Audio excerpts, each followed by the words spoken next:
تجباش هنكابن وان قبتما هنكابن نما بيا براتي متكا سرس بيا كرت نمطو سرس متاك ناجيشو ركو بيا كرجرو أما فكينيا في akka biyya ormaa akka biyya taara akka fakkeenyaaf Duubaay keessatti wal xambee asii wal kaasee miidiyaa irratti wal baasee wal saaxilee hin jiru kun biyya kana.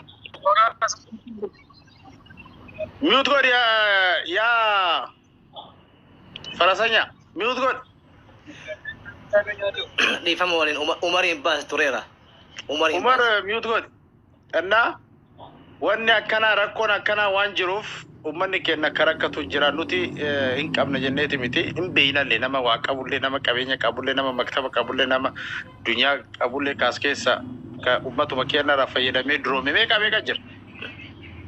Nuti wal geennee asumatti wal geennee uumnee akka jara kanitti uumnee guruupii uumnee nama muraasan goonee nama qarqaramuu qabu karakkate bira dhaabbannee nyaatalleen mana kiralleen yoo sochi akkana goone tokko tokkorraa anoo qabaadhee ati hin qabdu ta'a ati yoo qabaattee ani hin qabu ta'a kana goone osoo nama bira dhaabbannee waa goone jechuu barbaadeeti. Ayyee nabba yaada bareedaadha asirratti wanta kan kaasuu barbaada akkuma teette yaa rakkoon amma jiru kun shamara keenya qofaa miti ijoollee dhiiraallee baay'inaan xiqqoo hin dabalatee dhiyaata harki caalallee nuyi garuu wanta kata furmaate jedhee ani yaadu. Innis maaliif amma haga amma rakkoo haasawaa jira. Fakkeenyaaf akka takkafarrattee jechaadha. Dhugaadha duraayyoo wanni kun ka darbu ta'ellee amma booda akka itti yaadnuuf. Nuyi akka Oromootti fakkeenyaaf ati yoo xiqqaate waggaa 10 biyya kana turte yookaan waggaa 5 waggaa 7 Umarillee akkasuma KNBillee qeerrollee namni biraallee anamma kaleessa dhufe jechuu danda'a. Gaafa kana isin warri biyya kana turtan kuni haga ammaatti isiniif araba jidduu isiniif maaliif abbaan dalagaa biyya kana namni dalagaa hojiin kiyya jedhee dhimmamee hojjechiifatu araba shiriikuma barbaade waa ta'u garuu ka hojjechiisuutu lammii biyya biraati. Isin uummanni keenya bakka akkanaatii maaf dhabamtan maaliif fakkeenyaaf shariikaalee adda addaa ofitti fudhatanii amma yoo fakkeenyaaf ijoollummaa waa'ee Oromoon teenya ijaarumsa irratti xiyyeeffate tokkoffaa kan akka rakkootti arge gaafuma ijaarumsa irratti xiyyeeffate sanu ofitti fudhatanii mahandisuummaan isaa ta'u yookaan uumawii takka waan hojjechiisaa turan hin qaban nama jala hojjechaa turan wahuma sanuu ofitti fudhatanii maaliif haga irraa tursiisuun dadhabame lammaffaa irratti namni keenya bakka silaa namni hojii itti walii uumuun danda'amutti maaliif dhabame maaliif ka turee fi ka amma dhufees hunduu xiqqaa fi guddaanis walqixatti maaliif ta'ame maaliif ka waggaa 20 turellee har'a warra kaleessa dhufe hojii walqixa ta'ee rakkoo kana nu walumaan himaa jirra kuni maaliif ta'ee akka biyya biratti namni keenya maaliif hojii san keessatti bobba'uu dhabe shilingumaa fi sumunii xixiqqoo kana jala walumaan bakka takkaa fiigaa turuun haga irraa maaliif barbaachisee yaada jiruun yaa'u na keessa jiraan wanni kun on furamu akka furmaatatti furmaatan qabu. Akka yaada sonteen akka gaafii gaafataa jirta yaada bareeda nuti qabeenya abbaan qabeenya Doohatu Oromoodha tokkoffaa waa hubadhu Dooha keessa abbaan qabeenya ennoo jettee tokko soo yaamte 2-3 ka yaamtu abbaa qabeenya Oromoodha jiran jechuudha. Lammaffaa maandisa baratee yuunivarsiitii irraa eebbifame osoo hin ta'in najjaaraa fi kaarpeentaraan maandisa ana jedhee qabna. Kasammuu isaati qofa limdiidhaan ka dalagu. Waliigala. Garuu namni kuni dunyaa ofii harree rakkadhaa borii rakkadhaa dalagaatiin dhabde osoo hin jedhin guyyaarraa sa'aati birrii argannaan gara biyyaa ergata jechuudha. Astaa'uun hin jiru. Asteettee akka feete haasoftee maal jettee hunduu amma argite malee wattarabaadha dalagaan. Namni abbaa kanas hin jedhu jiru jechuudha. Garuu namni biyya kana jiru hunduu Naki abi nabba dubbii dhiiraa bahan dhorkan gala dhorkan malee jedhanii afaanitti si bu'ee dhiifama. Anka jedhe gaafin kiyya nuti uumaan dandeenyu miti. Fakkeenyaaf amma qeerroon akka biyya kana jirtu dargaggeessi akka biyya kana jiru biyya Arabaa keessa yoo deemte kamuu keessa yoo argite hin jiru. Hatta Suudii namni waggaadhaan itti deemu sanu hin jiru dargaggeessi akka biyya kana jiru. Dargaggeessi naamusa qabu, dargaggeessi waa hundaan aktiif ta'an, dargaggeessi sammuu isaanii waa hundi isaanii aktiif ta'antu biyya kana jira. Haga an harkatti. Ta'uus ammoo ka'anii gaafadhee nuti bakka itti silaa hojii walii uuman san maaliif hin jirre jechuun fakkeenyaaf amma shariikaa tokko haa jiraatu. Shariikaa san keessa kan nu qaccaru lammii biraati. Namni keenya hojii walii uumuu san irratti hin baana. Amma fakkeenyaaf gaafa hojiin jiru ni jira.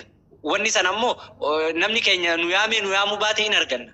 Amma yeroo akka har'aa kanatti yookaan fakkeenyaaf shariikaatu yookaan hojii uumuu irratti yookaan manduubummaadhaan amma namni keenya yoo bakka mana rifeensaa deemte Oromoo mana rifeensaa hojjettu haga ammaan argine yoo shufeerummaa jechuun jiraachuu mala garuu baay'inaan hin agarre Oromoo mana rifeensaa hojjettu Araboo waliin taate. Kono sibira ta'aa jiru kono sibira ta'aa jiru. Okay. Ilala. Kadir yaanni gaafiin kee gaafii bareeda dhugumatti ani jechuun qoosaa yoo osoo hin ta'in gaafiin inni kaasee qoosaatumaan deemnu malee gaafii sirriiti. Deebiin qaba akka kiyyatti waan inni mul'ate deebiin qaba. Gaafiin kunillee gaafiin namni akka nama kennaatti biyya kanatti hooggantummaa bakka hojiititti maaf hin jirre jedhee gaafate dhugaadha. Inni waan baay'ee waan hin arginiif amma waan dhufeef gaafiin sirriidha. Gaafiin kun ammoo isa qofa osoo hin ta'in namuma as keessa tureefillee hin ka'a. Rakkoo keenya kan duuba jiru beekuu qaba. Biyyatti illee rakkoon Oromoo qofaa miti. Rakkoon Itoophiyaa gaafa barannu amma digriitti gaafa barannu mindaadhaaf baranna malee ogummaa waa uumuutiif hin barannu tokko jedhe. Yeroo barannu biyya irratti illee biyyumaallee dokumentii fudhatee wayita baratu dokumentii Abdii mindaa moo hin dhagaa. Abdii eenyu yaadni adda jiru mata dureen Kadir kaasee yaada namoota biyya kana dhufanii rakkataniiti malee injiinarummaa qabaa profeesarummaa qabaa uumamaa kanaa miti. Kana keessa shamte ati yoo taate fakkeenya sirna qabsootii yoo taate siillee yoo tiitaa illee taate oma sii kennina maal taate naman. Ani wanni beeku barbaada Kadiri hin galleef yookaan ammoo hin argine ganaadha. Ana kenname Kadir al tokko. amma ilin fixadhaa koo nama fita hin fita Dhageeffadha. akka kiyyatti deebisee hin fita. Biyya kanatti ijoolleen Oromoo haa ta'u hooggantummaadhaan bakka hojii nama fiduu irratti wallahi bakka bal'aa. Dokumentiidhaan bakka hojii seentaa jechuuf namni keenya dura iyyuu dokumentiin biyya kanatti yoo shariika ati mataan kee amma firii fiizaa miti kana beek firii fiizaa agarlaa heellam sharikaan irra jirtu sii galee sharikaan ati irra jirtu hojiilli kee sun yoo hojii ho'ii siin kennin hojii ho'ii sii kennee kaampaanii san irratti hooggantummaa akka waraqaa seera qabeessaa akka gati qabaatu yoo siin godhin kaampaaniin namni keenya firii fiizaa nama wanni jedhamu jiru kaampaanii dhufee firii ta'ee hojjeta alarra hojjeta sii galee yoo kafiilli kee akkasitti siin kennin aangoo akkasiin argatu biyya kanatti nuun hundinuu sharikaa jala jiru. Gaafa barbaadan nu kansaluu danda'an osoo firii fiizaa taane maali abbaan manduubnummaa si kansala. Qaxariin osoo siin kansalin manduubni si kansalaa yoo barbaadan. Kana jechuun sharikaa jala jirtaatu sharikaa jala jirta. Haadha faatee abooshaati yaa waliin nan dirin adara. Namni keenya ammoo dhugumatti bara kana hojii tubate malee bara duraaniitiin baroota dura turaniin caalatti nama kennatuyyuu bakka guddaa qaba. Nama kennallee hojiitti harkisuu irratti bakka guddaa kan jiru ijoolleen hedduun sammuudhaan maayindiidhaan waraqaa baratanii wanno godhan. Ammallee deebi'ee rakkoon keenya mallaqa yoo arganne gara biyyaa ergachuu malee dokumentiin nu barannu biyya keenya kanatti namni keenya laayisansii fudhachuu bicha wanni namni keenya baratuuf fiigu. Siviil injiniyaringiin jira, waan meeqa jira, sokiriitii barachuu dandeetta biyya kanatti, kompiitara barachuu dandeetta bakka gaarii galuudhaaf kanan barannu dhugaadha. Hanqina keenya kun mallaqa biyya hawwalachuu qofa. Isa kana hanqina hin qabnaa gama barnootaatiin isaan alatti bakka bal'aa osoo namni keenya bakka nama hojii galchuu danda'u osoo jiru hojiin ammoo walumaa galatti biyyuma kanaa badeema. Hin jechuu barbaade Kadir. Amma yaadni jiru qeerroo amma TN baankii kanallee irraa fuudhiiti Kadir yaada dhumaa anillee kennadheetiin ba'a isarraa fuudhi karaan tasaa. TNB'n yaada hin qabu isin hunda isin laalee komii qabana fakkaate isin haa komatu hayyamaaf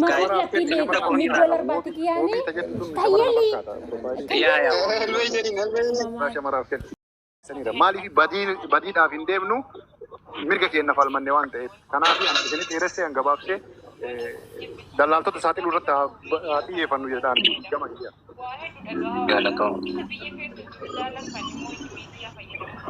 Ayyee nabbaa welcome. Jirtu akkam nagaame? Fayyaadha. Aero power jirta. Akka fokkatu argitee gurraachin irraa onno. Beenu fokat. Meera bijarat. Umar amma fuula ofii ilaalu bara waan fakkaatu. Mee anatu bareeda Umartu bareeda mee akkana tol bira nu laala. Kabir mee Umarin bakka qeerroo kaayeti. Naafi Kadir ol biratti halaalani uummanni kun rabbi jiraat. Nabaan bara doktora. Ankeessa bareedaa kan kee duuba hin bareedu. Nabaa yeroo A'uuzu billahi min shaytaani rajiim. Waan asoo laale duuba kiyyallee laalaa turte. Duubni kan kee kun akkana fokkata. Kaata namni boorci na foggara ati duuballee laalte ki. Ajaa'iba rabbiiti.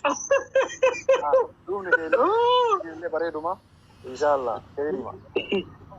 Mare yaanni keessan bareeda Qatari akkuma beekamu dubbiin jajjabaatte maal uummatni nutti dhufaa miti nuu ganaa dawwaaratti achi yaa'uu fi qophiirra jira. Kababaa gochuu jennaa uummata keenya haala danda'amuun